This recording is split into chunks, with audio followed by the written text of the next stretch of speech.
Alright guys, the time is now for a showdown between the dinosaurs, who are going to be led by KROQY, and the Vampire Coast, who's going to be led by Salastra Direfin, and I do think she's atop her mighty Leviathan. So without further ado, let's jump right into this match and have some fun. So here in the front line, we have an entire core of the Saurus warriors with shields, and honestly, they're just so damn cost effective against the Vampire Coast. Firstly, they have shields. So against the Pistoliers and pretty much any variant of the gunnery mobs, although I think the bombers and the hand cannons do ignore the shields. Not really sure. Well, definitely the bombs do, but the hand cannons, it looks like it actually fires like a shotgun. I wonder if the shields mitigate that. But anyways, Saurus are very durable against the gunfire, considering they have a little bit of armor and they do have shields. And on top of that, these guys take most of the Vampire Coast infantry to Pound Town. You can see 52 weapon strength. And these ones do have chevrons, but I'm pretty sure that they did get a buff in the patch themselves. I think they got like 2 or 3 melee defense or something. There was a bit of a general buff to all of the Lizardmen troops, and I think that they got a little bit of a buff to their combat stats. So Saurus are going to absolutely annihilate the front line of the Vampire Coast. Now, Depth Guard are a pretty good answer against Saurus warriors, but even against Depth Guard, who have been tuned down a little bit, it seems that the Saurus can do an okay job, especially with some supporting elements from lower beasts and different units on the battlefield. So Saurus in the front line is going to be our main core. We do have 6 of those, and that's kind of the way to deal with Vampire Coast in general. Just go super wide. It's going to be very effective. In the back, we do have 1 spear, and also my opponent has Queen Bess. Let's go ahead and take a look to admire this shot here. So Queen Bess, he does get a direct hit, and that is some pretty heavy damage. Definitely good stuff. And as far as kills go, let's go and see what it got. Always fun to watch Queen Bess. It did only get 7 kills, but did quite a bit of HP damage. So we got KROQY on foot. Definitely don't want to give the Vampire Coast any big targets. And there is an argument to be made that like Grimlock could be good against like Salastra and Luther, but honestly on foot, he's really durable. He has high armor. He has bonus first large, he has heavy armor piercing, but why I think he's really good here is because of Hand of the Gods. So Hand of the Gods does fire damage, and this thing will absolutely wreck most of those Vampire Coast lords. It will do a ton of damage. It's good against armor, it does fire damage, it does magic damage, which gets around the physical resist of Salastra on foot as well as on her mount. I mean, it is really, really good. So I think that he's probably the best pick here. We do have the Skink Priest with Lower Beast, so we have Manticore Summon, Amber Spirit, and Flock of Doom, which is good against blobs of zombies. And this, in my opinion, is one of the most important units to bring against the Vampire Coast. So deck droppers with handguns are very powerful. Pretty much in all the builds I bring, I like to bring like 2 or 3 of them. They are just such game changers. As such, I think bringing some Pterodon Riders, who are pretty much a hard counter. They can chase and shoot while moving. They are better in melee. They're just very good at chasing down deck droppers. I think they're better in melee. Let's see, 26, 22, and 18. Well, they're poison. And these ones, 26, 22, and 65. Yeah, so they're going to be hitting pretty hard in melee for sure. So the Pterodon Riders are a great answer, and they can also harass the back line. Over here in the forest, we do have 3 groups of the Chameleon Skinks, who are just pretty annoying. They have really good missile resist, they're good at poking down some of the bigger targets, and yeah, just a nuisance, really. And over here in the forest, we do also have one of the new and somewhat improved Coldland Spear Riders. So they now have Rampage, which kind of sucks.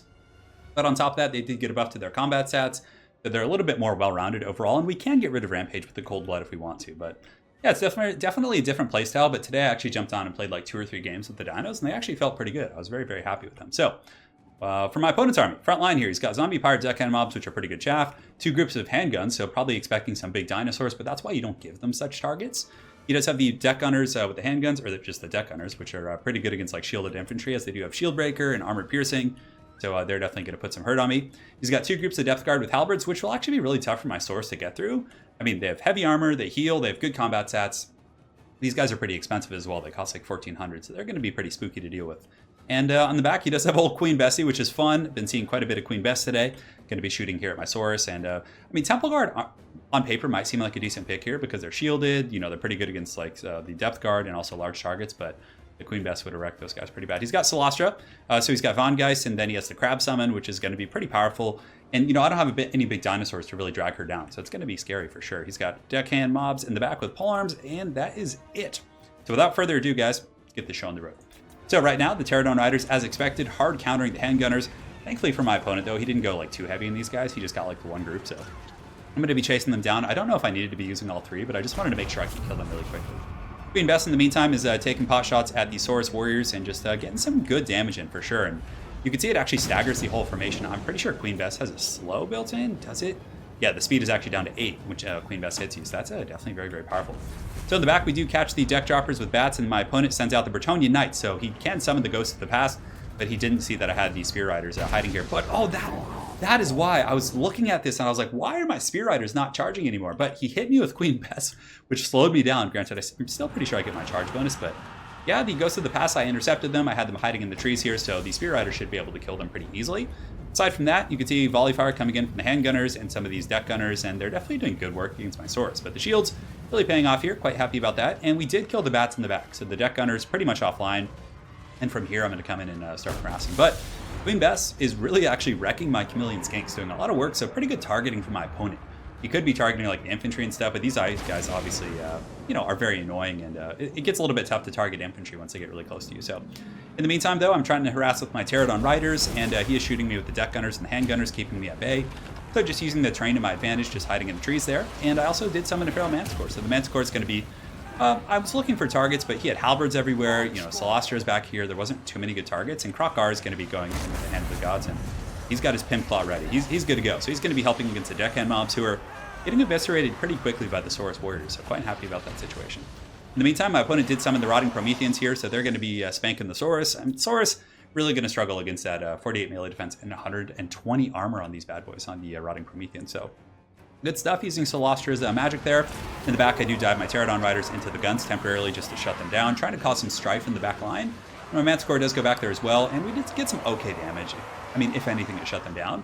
And the Chameleons are going to be pouring in as well. One of them just got pounded by Queen Bess, so he's in a little bit of trouble.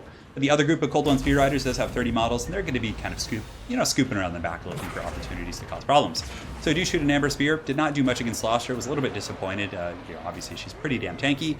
But the Hand of the Gods, I will try and show you guys this game. I'm pretty sure I end up using it, and it does some pretty decent damage. But the Manticore over here on the far side is rampaging, and wow, that Manticore did a ton of damage against those depth guards. So it actually went like down the line and Shrek those guys pretty good. Man, I'm really happy with that performance. And the Cold One Riders are rampaging, but they're rampaging on top of like zombie gunnery mobs, and it looks like the Depth Guard are a little bit occupied with the Manticore, so I'm okay with this situation. It's really not too bad. And now I do have the Pterodon Riders just poking into the deck gunners, and Celestra did decide to push in there, so a little bit risky. KROQY, of course, is on foot, so he's not going to be like as quick. The swiftness of Itzel has been popped, and he is going in there with his Prison Shank, and he's definitely going to be kitted out to deal with her in a long, grindy fight. I also summoned a second Feral Manticore, which at its core is still like, a 400 plus weapon strength monster. So we're going to be working on Celestra with everything that we can. She did summon some Prometheans, but we should be able to get through those. On the flanks, the Saurus completely cleaned up. They're going to be piling into the middle. Unfortunately, they are rampaging, so I don't really have a say as to pushing them back here. And it looks like my opponent's going to be summoning a second group of the Rotting Prometheans, which is going to help him kind of sustain here. Oh, man. Oh, he grabbed that Saurus. It looks like Celestra's going to be feasting on one of those Saurus warriors. I feel worse for him when it's like a Saurus. Like, I don't know. That's a little bit sad. But anyways, KROQY is going to be fighting here with the Sacred Spawning of Zotto, giving him physical resist and vigor. And Celestra is still tanking it up. She has 150 armor, which is pretty substantial. Resist, she causes terror. You can see here some of these Saurus warriors are terrified, and the crabs are fighting pretty hard. Bounce fire is very even. Cold One Spear Riders, I do use the Cold Blood to get rid of Rampage, so I can pull them back in case he engages here with the halberds. And I do get into the back line a little bit. And yes, they're not meant for infantry, but they're still shutting down gunnery fire, which in a very close battle like this is very, very important for my opponent. Pterodon Riders, in the meantime, just kind of cycle charging, having them shoot at whatever they can hit. And I believe that the Depth Guard out here kind of got picked apart by the Chameleons as well as the Pterodon Rider fire, and I dropped some rocks on their head, which was very nice. And yeah, things are looking pretty good. He still has some zombie pirate deckhand mobs with polearms here. These guys are the real menace, the Depth Guard with polearms. As far as kills go, 42 kills definitely isn't bad, but they're getting worn down. Saurus, even though their AP, proportionately speaking, relatively low, they still have like 18 or 20 armor piercing damage. So I believe it's 18, which is going to be pretty good against the Depth Guard, regardless. So working on those guys. KROQY in the meantime does blast Celestra with the Hand of the Gods. So unfortunately, I did miss that. My apologies for that. It was a little bit tough because I was like in melee combat. But he was able to do massive damage to her because I believe she's weak to fire. I'm not sure if she actually is, but regardless, it really, really burned her down. And you can see a Terror Route going down for my Skink Priest here. Balance of Power really chunking in my favor here as the Chameleon Sinks come in, and Celestra just it was pretty even, and then I dropped that Hand of the Gods and just absolutely pounded Celestra. I mean, KROQY is just giving her the business. And right now, his Anti-Large, his Armor Piercing, all really coming into play. And she's definitely going to be crumbling here in just a moment. So that's going to be all she wrote for the Vampire Coast.